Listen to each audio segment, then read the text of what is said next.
What's up, everybody? This is your host, Julian, and you're listening to the Step Aside podcast. Boy, I'm so excited. I mean, this is the very first episode ever of my new podcast, and I had the idea to do this podcast on my mind like forever. So now that it's finally about to go down, I'm really excited. And because this is the very first episode ever, I feel the need to give you guys a quick overview on what I'm trying to do here. So first of all, I'm going to do a quick introduction of the artist that is going to be on the episode. And right after that, we're diving right into the interview. And after that, at the very end, I'm going to play a whole song to give you guys an idea of what the artist is doing. So after listening to the song, you guys should know if you want to follow and support the artist or if you just enjoyed the interview. So yeah, that's basically it. I'm going to interview smaller, independent artists from all over the world to give them a platform to present themselves to the world. So yeah, let's do this. My very first guest ever is an amazingly talented singer and songwriter from Hamilton, Ontario, Canada. Please welcome Jordan Paul.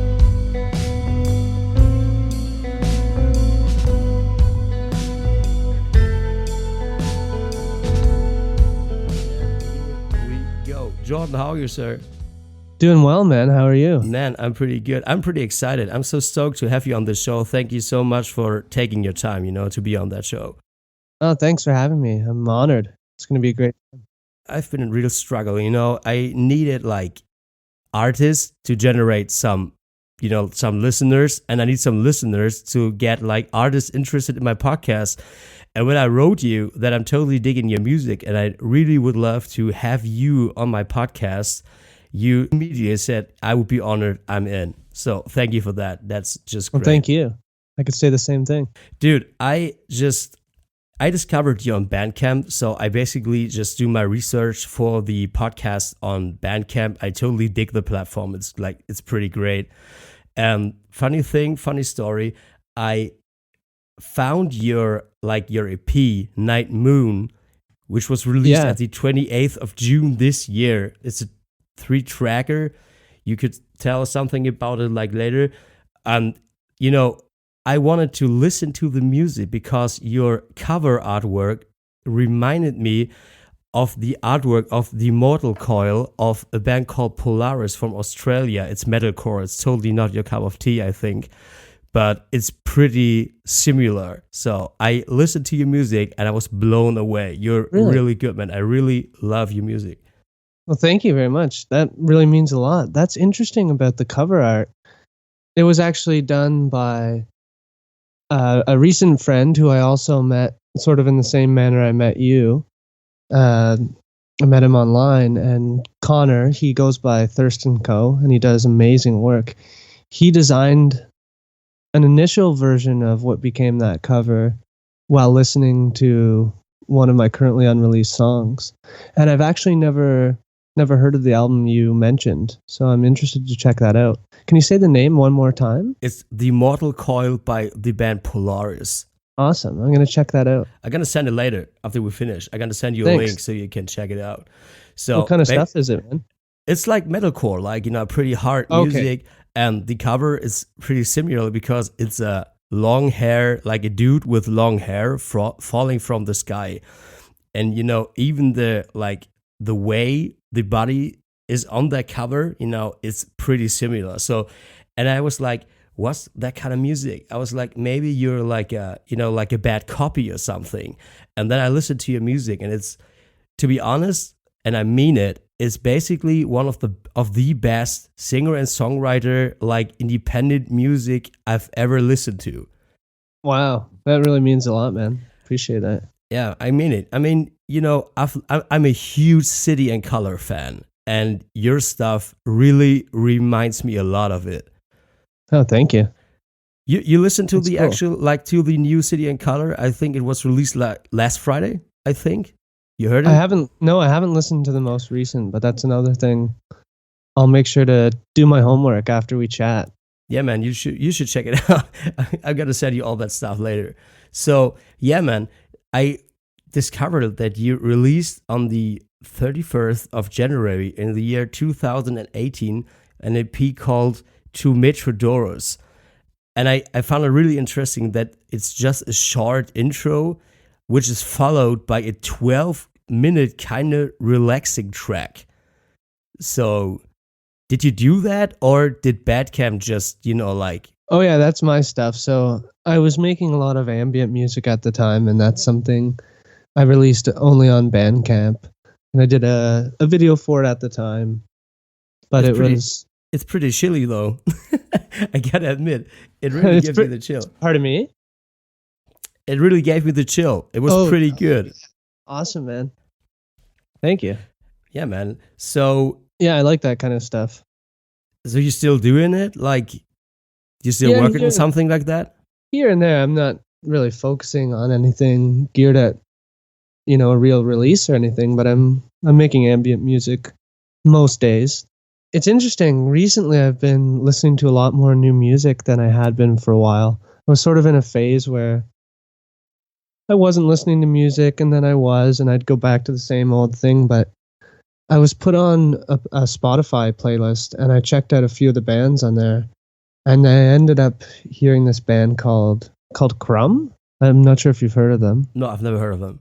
They're an American band, and I believe they're from Brooklyn, and they've got some really great tunes, and they do a video I really like for this song called Lock It, so I would definitely check out that. So what they're doing, what's their kind, like, what's their style? I guess it's hard to pinpoint, but I think... To me, the drums and bass are pretty hip-hop influenced. Maybe some jazz influence, too, in the bass. At least in the player's background. I'm not entirely sure, but it sounds like it. And it's also, psych rock, psych pop in terms of the vocal and some of the production. So it's an interesting mix. It's worth checking out. So I'm thinking, like...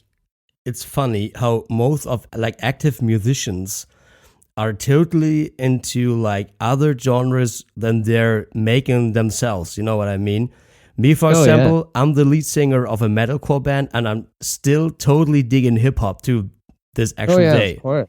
So what's your musical background? Well, I started just in terms of what I like or what you listen to, where you started, like, when I've been like 12, I was totally like, I've been a 90s kid, I grew up in the 90s, so I really dig, I'm really still digging like hip hop from Eminem, Dr. Dre and stuff, but like, and after that it changed with some, like bands like Stained and Seether and that kind of stuff, and that has been like my way up. I went all the way up over Slipknot to today if I'm in the mood, I'm listening to slam music. That's just that's just noise. Basically it's just loud noises. But I think it's about music is about emotion. Like, but I'm wondering what you've been listening to when you started to interest yourself in music. I can't remember exactly what the first thing was, but I know funny enough, I had a big Spice Girls phase, and I had this Spice Girls cassette tape, and I would always play it and make my parents play it in the car, apparently. And I recall this faint memory of being at a used car dealership, and my parents were looking at this old, there was like a 90s Astro van or something, and I had this Spice Girls tape, and I remember them saying to the car salesman, because I was tagging along with them, oh, it's cool that they have a spot for him to plug in headphones at the back, so we don't have to listen to a Spice Girls tape anymore. Oh, that's just great. So you've been like Team Spice Girls all the way. Yeah, at least I had that phase. I can't even really recall their songs. Maybe if I heard them now, I would probably know all the words. They would come back to me. But I had that phase. I really liked Blink-182 when I was, 10 or 11, 12, something like that. Yeah, same. My neighbor got me into Nirvana, and I don't know, there were all those bands going on around then. How old are you, by the way? I'm 27. Oh, 27, yeah. Yeah. I'm 31, so that's basically like same age if it comes up to music, right? Yeah, not far off.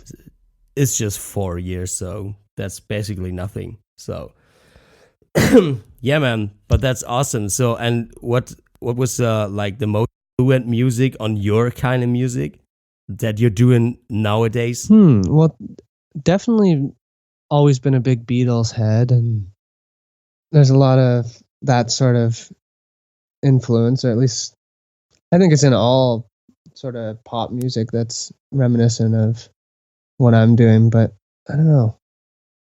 The Beatles for sure. Saves the Day a lot directly influenced me. Gotta be honest, never heard of them. Yeah, they still are. Kind of a pop rock, somewhat. I wouldn't say they're a pop punk band necessarily, but they may be lumped into that category just because of their timing and stuff. But they were a little bit more experimental, and definitely listened to them a lot. Yeah, man, it sounds like I need to do my homework as well after we finish. Yeah, they're this worth thing checking here. out. I don't find myself listening to them much anymore, but Yeah, I mean, sometimes you're just losing the connection to the bands you've been like totally digging for like 2 decades. And one morning you're waking up and you're simply not interested anymore, yeah, isn't Sometimes it's that it's way. weird. So, They just have a certain time in your life. I went through a phase where, I was listening to a lot of those emo bands, My Chemical Romance and From First to Last and all that Yeah, stuff. man. And I find myself, if I Yeah. listen to it now, it just doesn't have the same feeling for me or the same value. I don't know. It's Yeah. lost its luster. maybe it's just because you're a grown up now. Yeah. I don't know if I'd go that far. So yeah, man, what else is worth checking out is your EP called Night Moon. Would you tell us a little bit about these songs and how you like the recording? I'm really interested in the recording process, like what was your idea behind? I mean, my favorite song is Rain, so let's start off with Rain. So Rain is my favorite track on that EP. It's a masterpiece in my opinion.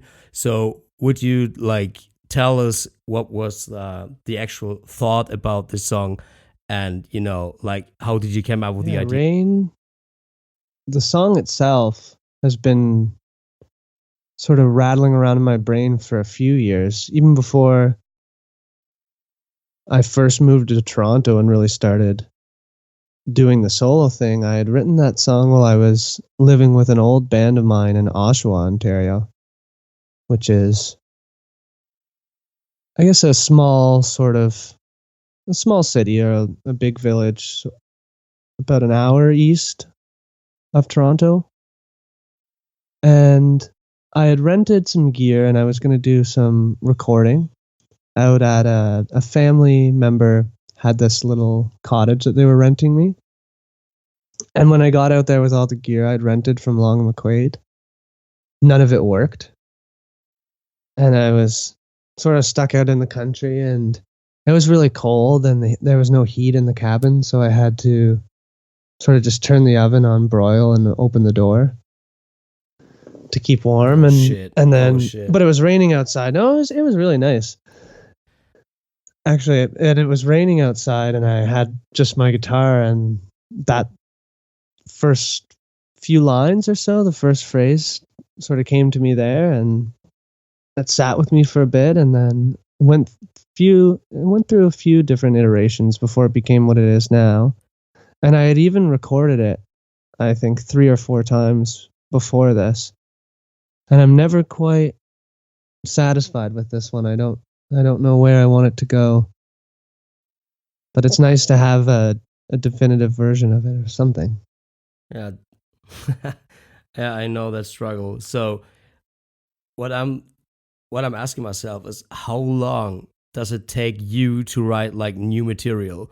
You just said that it would like take forever for you to like finish Rain, because you simply didn't know how it should end and how it goes and something like that, So how long does it take you to write some new material? It really depends. I'm always writing, but I go through phases where I'm writing, 2-3 songs a day. And, most of them are not going to be good, and then you write some that are great. You go, okay, that one's a keeper, and I think that's the nature of the songwriting process, right? for Like sure. But you're writing like 50 songs and just two of them would like, very great. So, or very good enough. So you want to, finish the process. yeah, it's hard to know what to do with all the songs, but it's great to write. So you're doing this just for yourself? Like you want to send a message to the people out there, or you just like transforming your thoughts into like tones? Yeah, You I know what I do, but mean? I've always thought that music has a really therapeutic healing power that's strong, and it brings people together, right? It's a huge catalyst for that kind of connection, and I think music's really important to who we are as humans, and I don't know, it's like I said, it's just a tool for connection and to get together, and that's always been a goal of mine, is to bring people together with my music and to spread as much love as possible, and heal music, or heal through music, Yeah. and heal through my own music, and allow other people to hopefully do that in the way that I have in music of other people.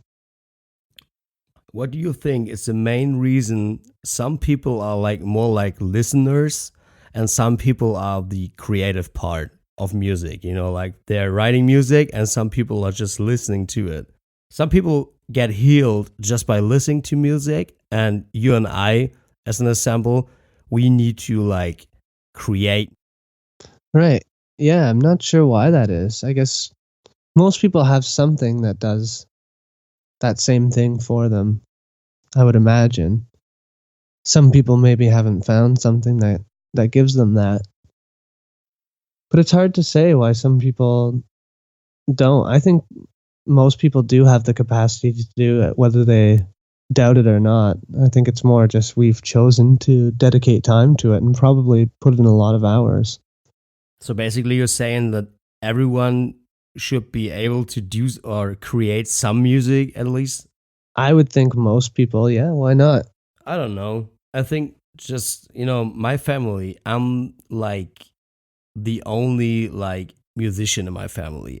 My sister, she's a decent singer, She's a real Yeah. good singer. And but she never took like classes or something like that.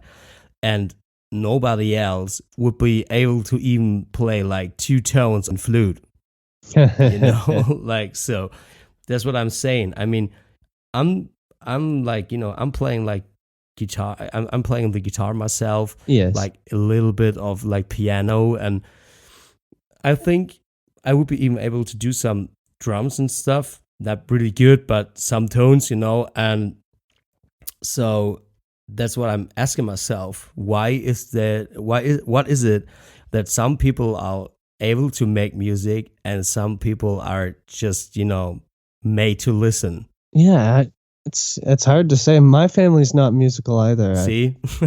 That isn't to say that if they had have dedicated the same amount of time, maybe they would be. I don't know. Maybe that it just interested them in a different way, right? Maybe we were inspired to learn to do it at a young age, and That's an interesting thought, to be honest. So, I was wondering, have you ever been in a band before, or have you always been like solo, like a singer yeah, songwriter by yourself? I've played in bands in the past in background roles, and also as a singer and songwriter as well. But I would still say the Jordan Paul project is a band as well, because I've always got people playing with me. I mean, do lots of solo shows as well, but there's a team of people, my friends, who are helping me out all the time. So You're joined by your friends for your live shows, so you can recreate your sounds and songs. So you just don't need to like play all your set in acoustic, like just for on your sure, guitar. yeah, That's and awesome. it transforms when it's live. So we're not playing it note for note to the recording. I like the live to sort of stand alone and be in that moment and fade away, and that's the beauty of live music. That's my favorite part. Yeah, man. You still like excited when you're entering the stage? For sure, yeah. I don't think about it much when I'm playing. It's, you sort of go into a place where you're not really present, or maybe you are really present. It's one or the other.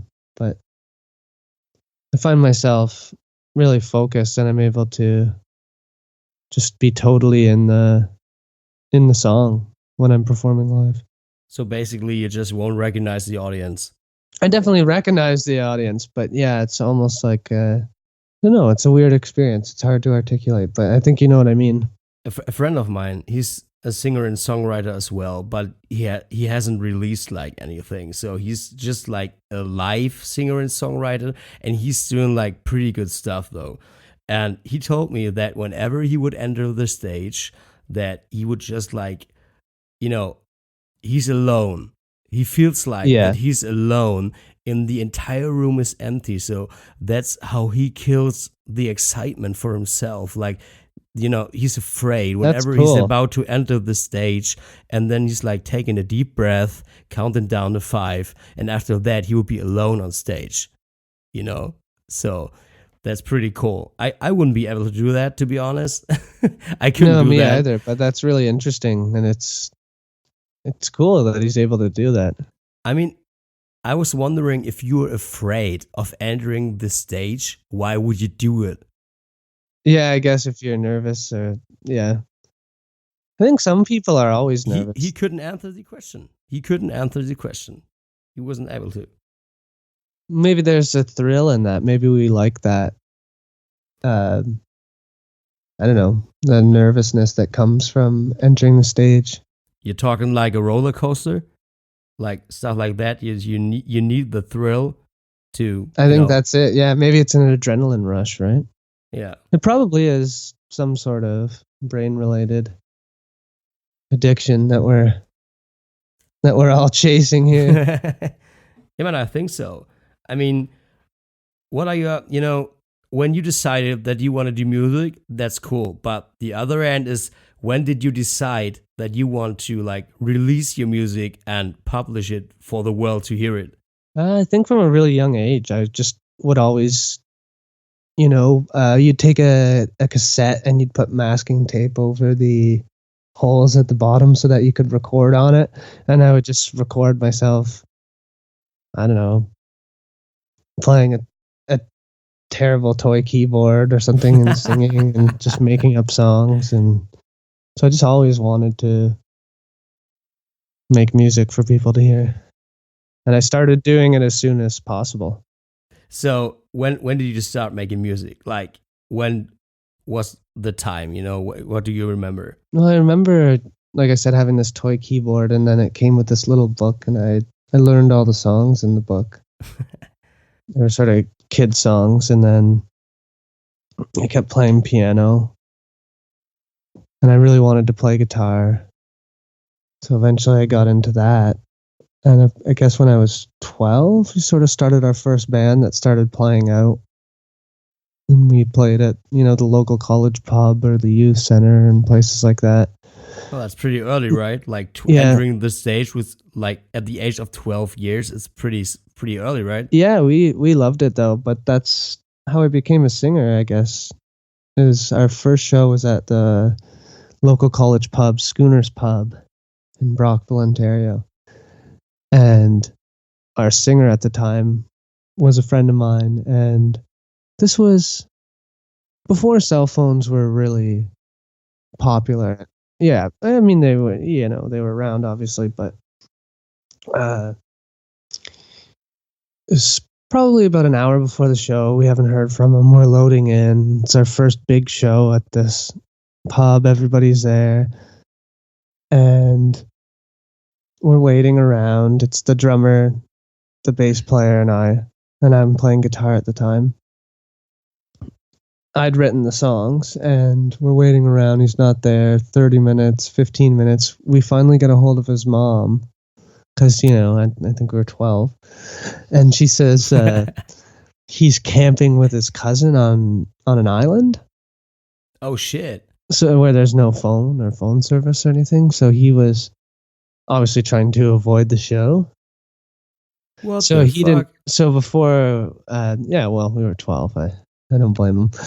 But Not anymore. but you could, yeah, maybe I can thank him because he didn't show up, and the other people in the band sort of looked at me and said, "Okay, what are we gonna do here?"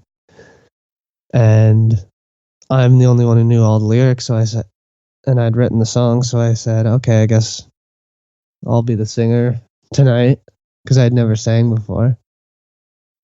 And that was it. That's how I became a singer. He didn't show up, so. Yeah, man. So basically, you should thank him for not showing up. Yeah, and I haven't stopped since then, so. I mean, your Bandcamp page says that Chris Birkett, he's a 3-time Grammy Award-winning record producer. He worked with bands and legends like the Led Zeppelin or the Talking Heads and others, many others. And he said that you'd be like Canada's Jeff Buckley and that you're one of the best singers he has ever heard. So how did you guys met, or how, like, he's a big man, you know, like in the industry, Chris Birkett? You know, like Birkett. Yeah, he's a great guy. I've come to really enjoy his company. And Is he Canadian? he's not. He's English, but he lives in Canada now.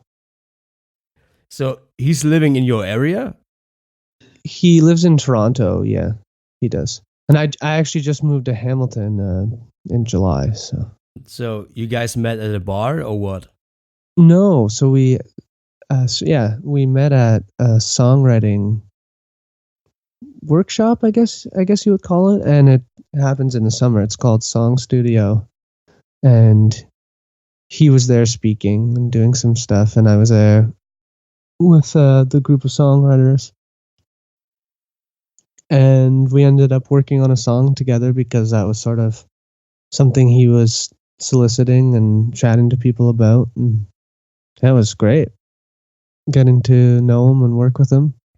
So just running into someone like that and hearing something like that about yourself, that must be really, like, you should be proud, you know?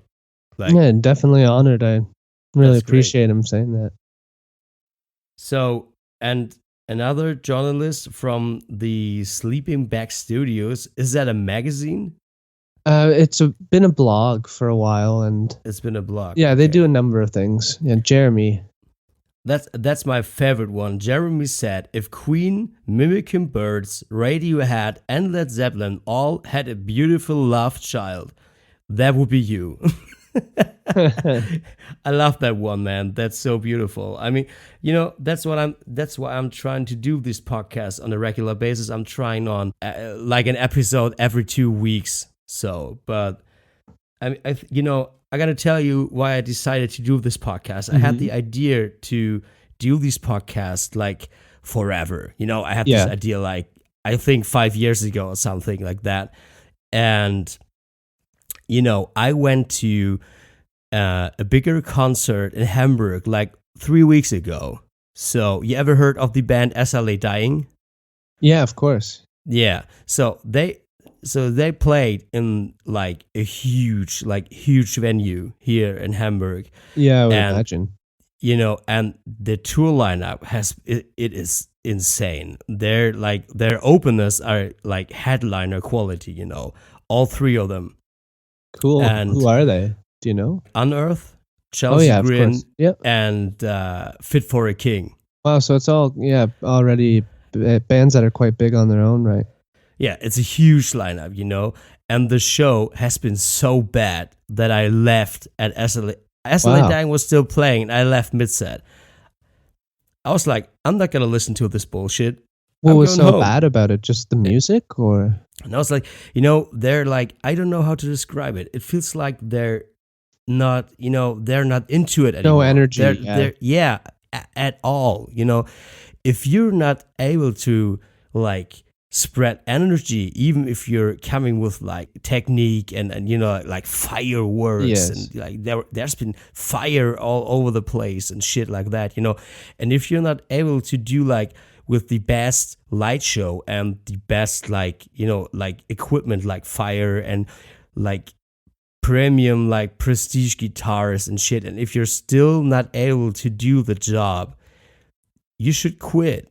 You know what I mean? Yeah, you none of heard, did that you, none of that stuff matters, right? It's all at the yeah, end of the day, it's all about the emotion and yeah, being able right. to convey that, and hopefully other people feel it too and are able to relate to you And I had and to your this music. like, yeah, man, I had this feeling like at an insanely stupid amount of shows. I told you before we started the podcast that I'm running like an event agency and that I'm seeing a lot of bands, Yeah.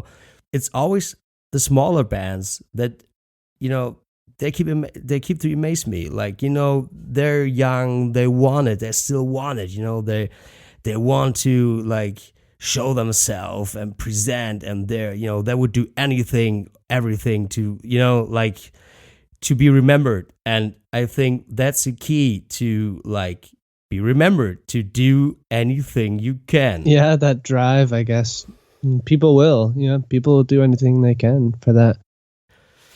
I mean, did you ever play a show where you step down the stage and you were so pissed because the sound quality would just be so bad? I don't know if I would be angry about it, but I've definitely played lots of shows where the sound quality was bad, or you couldn't even ascertain whether the sound quality was bad or not, because a lot of these venues have no monitors and stuff that I played at, especially, back in the day. Like, I haven't played as many of these type of venues before, but playing in bands that were playing, rock music and stuff, we played at tons of spots where, there's absolutely no monitors whatsoever, or Yeah. that sort of thing. So, yeah, lots of those. That's horrible, right?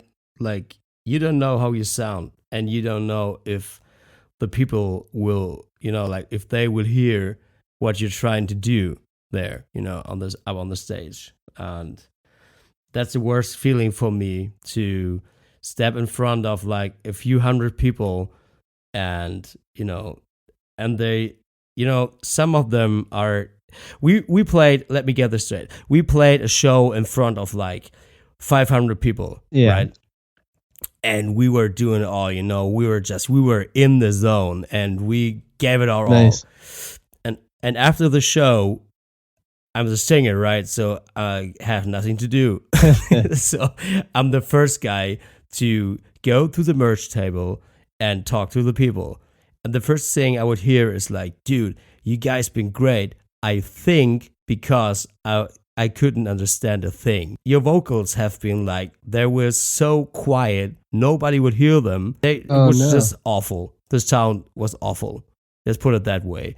So, and you're asking yourself why I'm doing this. I mean, if the venue is fucking up my style and my music, what I'm doing this for, and even worse, what the like fans are paying for, Yeah, that's true. I mean, too. we're still a pretty small band, in my opinion. So, and I mean, to play in front of like a few hundred people is amazing. Oh yeah, that's It's a great show. feeling, a great show. It's not a regular show, you will like head out and play in front of like 10 people, maybe. Oh yeah, sometimes less, right? Yeah, most of the time, if you're heading out of your zone, like your area, not zone, it's area. If you would step outside your area, if you're like touring, did you ever do a tour? Yeah, lots of sort of regional stuff around here in Quebec and Ontario and that sort of stuff, and then the odd show, in the States or other places. But you went to the States to play there? Yeah, not much touring or anything. Just the odd show. Where did you play? The Austin Songwriter Symposium. Austin, in Texas. Holy shit! That was a great one. It's a great spot. I've been in Austin like last autumn. I paid a friend a visit. Nice. So yeah, it was January 2018 when I was there. Nice. So would be a lot of people, like, the audience. Has it been big? Yeah, there were quite a few people, but not huge. I'm gonna say maybe 100 to 150 people. It wasn't a big event necessarily. It was just mostly people who were invited, who were connected to the songwriting community there. But I was invited as a Canadian songwriter. There were a few of us. A few of you. Yeah, that's great. Is it hard to get shows over there, like in Canada? Is it hard to like getting booked? No, not in Canada. It's harder for us to go to the US. It's certainly not impossible. You just have to, be able to have some forethought and make sure you have everything in order and spend a bit of money on a visa and have your dates locked in well ahead of time. But I actually think it's much easier for Americans to come up to Canada to play. That's not quite the same process, but Oh, it is? yeah, but playing in Canada and booking shows is, once you get to know people, it's easy, right? I mean, it's a huge country, but I think there are not that much of cities that are interesting, for musicians. Isn't that right? There's tons of amazing places. It's just the fact that it's such a large landmass, and unfortunately, we're disconnected from a lot of the northern communities and stuff that really have tons of talent and so many amazing musicians that are not able to come to the city or are not in the city or heard by people in the cities that really should be hearing them and enjoying what they have to offer, because there's huge value in that. And it's too bad Canada's so big and yet so disconnected and underpopulated. Not necessarily underpopulated, but lowly populated anyways. Yeah, so it's a lot of land, like landscape, like mountains and lakes, and nobody's living there, right? Like it's just a Yeah. The beauty though of the European Union is that you can hop on a train in Europe and hit so many countries and so many cities with tons of people. So there's definitely something to be said about that I think is advantageous for touring. Yeah, it is, but touring in Europe is pretty hard. Like you need a booking agent. If you don't have a booking agent, you're simply not interesting. So, and I tried to, or I wanted to play like a small like UK tour, like we wanted to do like England and Ireland and Scotland. It's, because of the stupid Brexit, it's simply not possible. It's just, that shit is so bad. They're fucking up the entire industry, like music industry and stuff. Yeah, it'll be interesting. It'll be interesting to see what happens from a touring standpoint, because it'll totally change. Because there'll be all of a sudden a big barrier there that wasn't there before in terms of that free travel. So a friend of mine, he's a booking agent, and he told me, I won't name any names, but he told me that a band he sent over to the UK to do a tour has been sent back for no reasons at all, even before the Brexit. Really, they're a German band, or they? No, they guys were from Italy, I think. Oh, okay. Yeah. Wow. So yeah. That was pretty bad. Imagine you would pack up your stuff, you would get on a bus, you would like renting a van, right? A nightliner, a small nightliner. You would drive all the way up from Italy through that tunnel across the sea, and you're arriving on that island, the holy ground of rock and Britpop, Oh yeah. And you'd be there. And you were like, yeah, fuck yeah, I'm going to do some shows in London. I'm going to go to, Birmingham, and I'm going to just have the best time of my life. And first thing that's going to happen, as soon as you get out of the tunnel, a police officer would tell you to fuck off. Yeah. So, I mean, that's what basically happened, right? So yeah, and then you've spent money getting that far, and yeah, sure, all the time and arranging everything, time away from other things, but it's pretty scary. But I guess even people crossing here, so I know of people who have crossed here with either an improper visa or without a visa, and people have got an automatic ban where they can't enter the US for 5 or 10 years. Oh shit.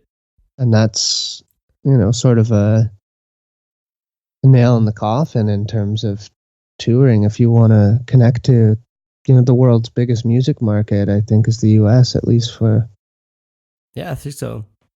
For a lot of stuff. Yeah, it is. I think so. I mean, I really want to play the US one day, but first of all, I want to start, like take a step and start in my area, like Europe. I mean, Europe is so big and huge, and you can go places. Like I I Oh would yeah. kill to play a show in like Paris or Rome, or like some there's an insane huge market for our kind of music. It's down there in Spain, but it's just it's so hard to do that because it costs a lot of money. Oh Nobody's yes. sponsoring you at all. Nobody what you're just band in a, I think, million, billion, trillions of bands. And I mean, in times of social media where everybody it's got the chance to just spread their Mm-hmm. shit like professionally. I mean, we're living in times where you're able to do like proper beats recording on your fucking cell phone. Oh yeah, and people have done it, and they've Yeah. done it to amazing results. So it's There are thousands of tutorials yeah. out there on YouTube how to do a proper beat on GarageBand on your fucking iPhone. Oh yeah. So yeah, I mean that's great, but on the other hand, it's pretty hard to be like that band somebody would like to support. Yeah. I just researched. You have like 2,800 likes on Facebook. I mean, it sounds like a lot, but it's basically nothing. I mean, my Yeah, band's no, got very like true. nearly 20,000 likes on Facebook, and that's also nothing because Facebook just simply won't allow the people that are like you or that following you to see your stuff. Yeah, it's all pay to play, right? It's And all pay even to play, right? even Yeah. to get lots of, you can get a lot of likes, but I mean that's likely going to take a lot of advertising as well, right? And you got to have a budget for a lot of that stuff. I saw that you personally have been pretty active, right? I saw that you got like 1,700 followers, something like that on Twitter, and you tweeted like 2,700 times. Yeah, that's quite a few. Dude, that's a lot of tweets, man. I mean, how important is social media to you? That's what I'm wondering. Is social media important In to my you? daily life, no. I tend to think I'm a bit of a Luddite if I can be. I tend to avoid that kind of stuff, but I feel like it's It's a good thing. a bit of a necessary evil because it connects you to so many people on those platforms, and right now it's the name of the game. So we'll see what happens. It's always evolving, so who knows what's around the corner.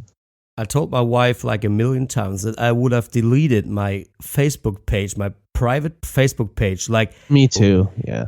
if it wouldn't be For necessary. music. Yeah, it's impossible. I'm thinking like, why is it impossible to run a page for music and your art just separately? Why isn't that possible? Why I've do you been thinking need the to? same thing because I do nothing on my personal page at all. The odd person messages me, but even that, I mean, that's fine. But you can just call me as well. So I don't post anything ever. I mean, I think you're doing quite a few things on your social media for your music stuff. On the music stuff, yeah. Yeah, that's a lot. I mean, you're posting like a lot on a regular basis. I researched it, and we're struggling at the moment. My band is struggling at the moment to, we're real lazy. We're lazy fucks.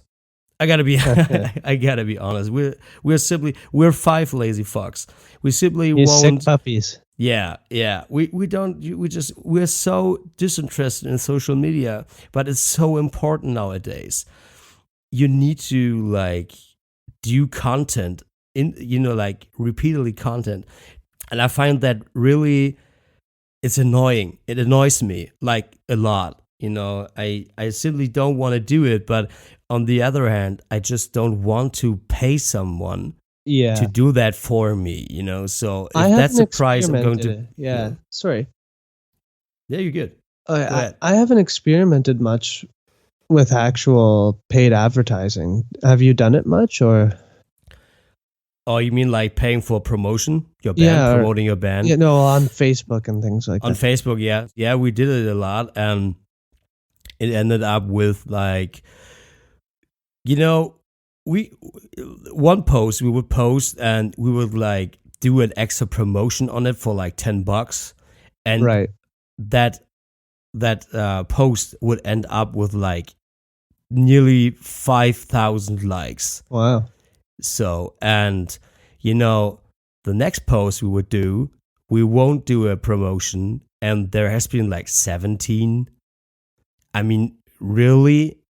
I mean, 17 likes difference on the page with nearly like 20,000 people who liked it, because Facebook wouldn't just allow to see, So yeah, we experimented a lot with it, and we found out that you really need to get on those people's nerves. You need to post a shit ton of like, stuff. You need to be around social media all the time. So it's annoying. It just annoys me. Yeah, it is, because it's sort of an interruption from, really being into your art and making music and, living your life outside of that. But then on the other hand, there's some people who really enjoy it, but I'm of the same mind as you.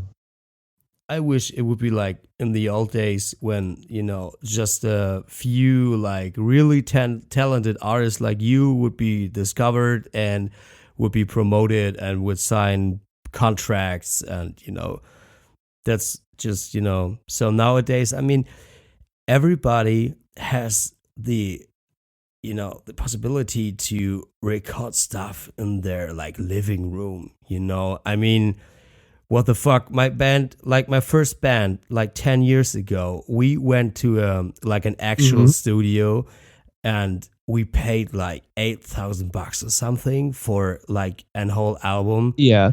And like 10 years later, you could do like all of that stuff by your own if you would just invest the time to learn how to do it.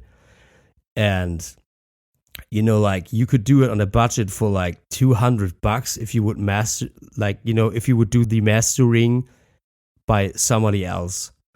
So that's insane. Oh yeah, and mastering's fairly inexpensive for what you get. That's insane. I mean, we would back in the days, we would pay like thousands of euros, and and yeah, it's just, it sounds better today. Even our our pre-productions we do for our records now, they're way better than our final product from like 10 years ago. So and the band's probably improved too, and everything. So it probably all comes into play. But yeah, the production quality, I'm sure, it's has changed. So you're planning on do you get signed? Did you get signed? Like do you have a record deal? I just work independently at this point. So you want to stay independent, or you would be interested in like having a record company that got you back? Depends on the company, I suppose, and it also depends on what they would like to do and what they want to help me out with, and where they see the music going, and if it aligns with my vision, and we're friends and it seems like it's a good match, then yeah, I'm open to a partnership for sure. I think it's pretty hard nowadays to find a record label like that, so I mean, imagine you're like an A&R guy at a bigger label, and you're sitting there and you're getting like tons of emails like every day, because every day somebody finished like that next biggest thing in his, while shitting For or sure. something like that, and they would send you that, and you should do, you need to listen to it, and you need to check it out. I totally, I wouldn't do that. No, I think it should be like, it would be way better if it would be like back in the days, when just really special artists would be like discovered and promoted and stuff like that, But times have changed. I mean, nearly anything that you could listen to on the radio nowadays is, in my opinion, I'm just saying, it's my opinion, it's totally shitty. Like, I mean, there are some artists out there that are really talented. I'm talking like Adele as a sample. Right. She's amazing. She is amazing. She's just, her music is just good because she is so good. Her singing is just, she's a goddess. There are so many. You ever heard of Billie Eilish? Dude. Yes, I have. Yeah. What is that about? I mean, you like her stuff?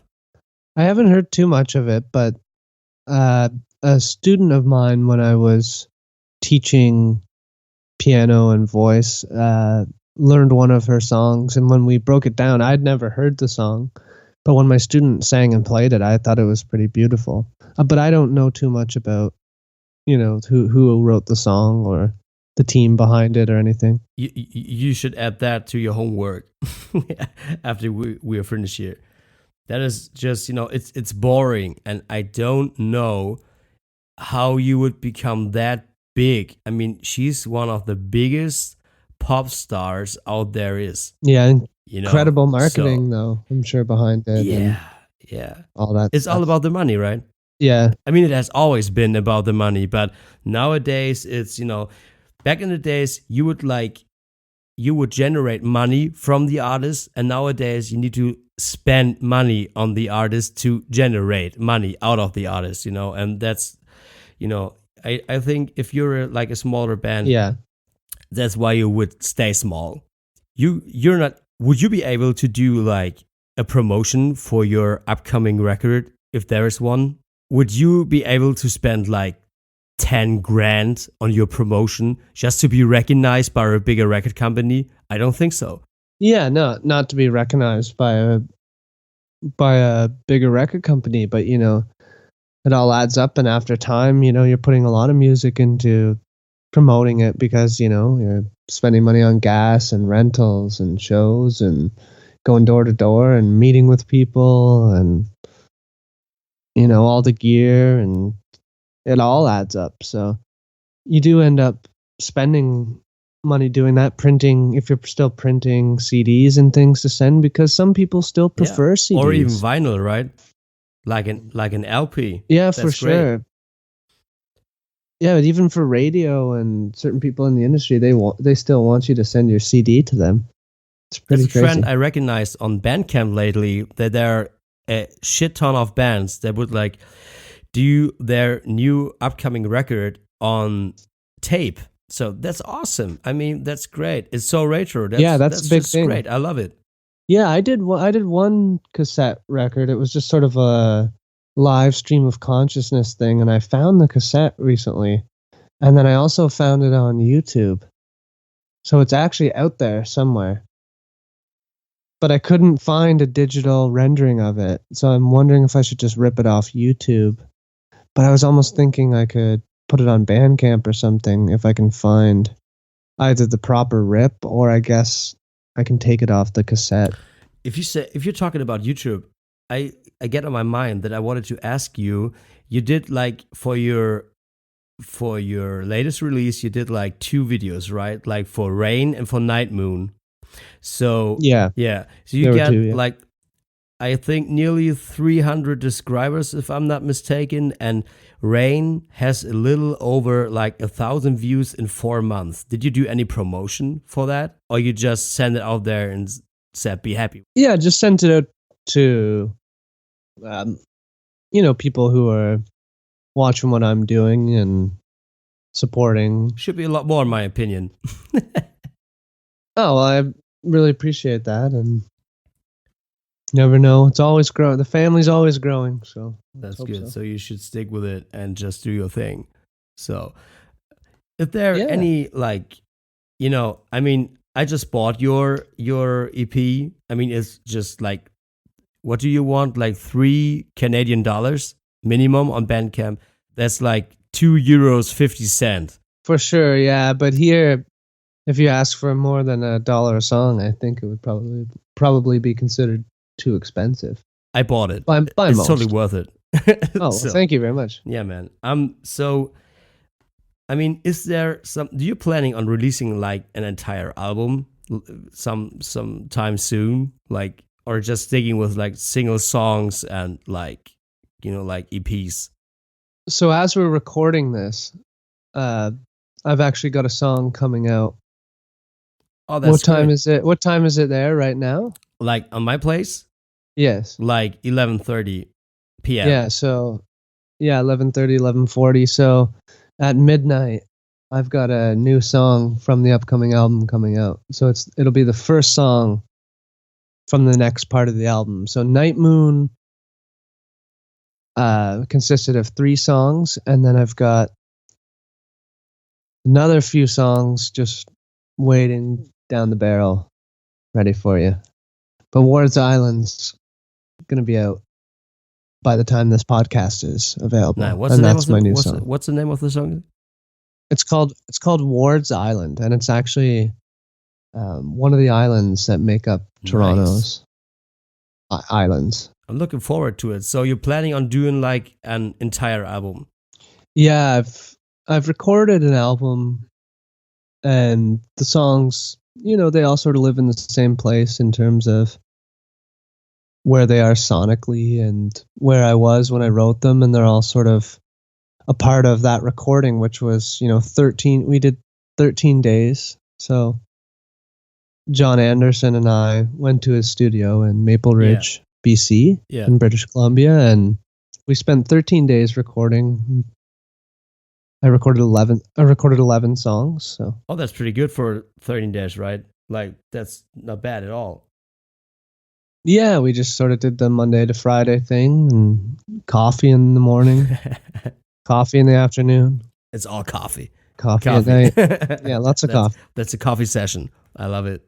So you having any plans for the future for your project? What you're trying to accomplish?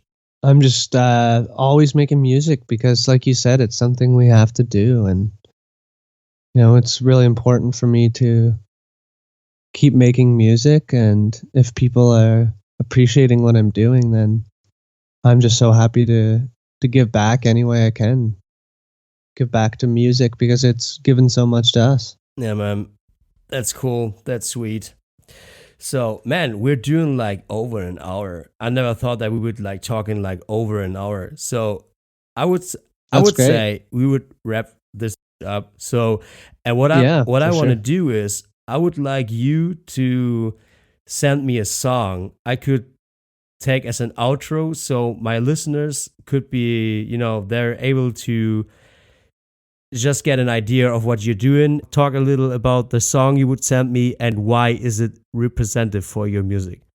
So yeah, I've got a new song coming out called Ward's Island, and it's really an emotional song for me. And it's one that I wrote while I was actually writing with a friend, and we went over to the island, spent the day there, and I had my guitar. And as I was looking back at the city of Toronto, because you can see the skyline right from the island, I was just amazed at the contrast between the city, which was sort of like this big ant farm looking science experiment from that objective. When you're looking at least for me, when I look at an apartment complex or something, it almost looks like an ant farm. Yeah, right. And looking at that as it contrasted against the stillness of the lake and just this gentle wave and everything moving in the city, it made such a weird contrast. And I was really sort of inspired in that moment, and that song came to me then. It's one of my absolute favorite songs. Out of all the songs on the record, I think it's my favorite recording. Looking forward to hear it. So, Yeah, buddy. Thank you so much for your time and for the nice conversation we just had. So, and I'm wishing you all the best for the future and keep doing what you're doing, all right? Thank you so much, Julian. So, everybody, check out John Paul. Stick with him. He's an amazingly talented singer and songwriter. See you next time.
Walking through the skies.